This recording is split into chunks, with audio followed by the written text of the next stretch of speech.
আমরা আজকে একটি করলা খেতে এসেছি। আমি এই করলা খেতে এসে চারিদিকে যত দূর তাকাই শুধু করলা।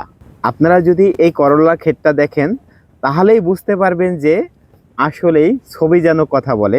এবং আপনার প্রত্যেকটা মাচায় মনে হচ্ছে যে একটা ফলের সাথে আরেকটা ফল লেগে আছে। দেখেন যে এখানে কতগুলো ফল, আমি এখান থেকে 4টা ফল ছিঁড়েছি। আপনারা যদি দেখেন এখানে কিন্তু 1 কেজির উপরে করলা আছে এবং এখনো কিন্তু করলার বাজার মূল্য মোটামুটি 100 টাকা কেজি।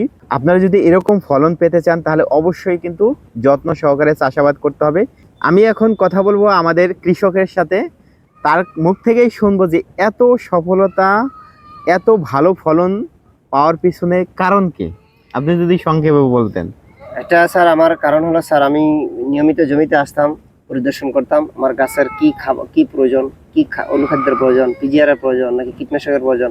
আমার এই পরিচর্যার উপরেই ডিপেন্ড করে স্যার আপনার ফলাফলটা। হ্যাঁ, নিয়মিত সময় মতো খাবার দিতে হবে, সময় মতো স্প্রে করতে হবে, আর অন্তর 20 দিন অন্তর অন্তর পিজিআর ব্যবহার করতে, ভালো জাত অবশ্যই নির্বাচন করতে হবে। এটা আপনার কি জাত? এটা আমার টিয়া সুপার স্যার। কৃষক সে যদি ফসলকে ভালোবাসে, ফসল কিন্তু তাকে হাসাবে।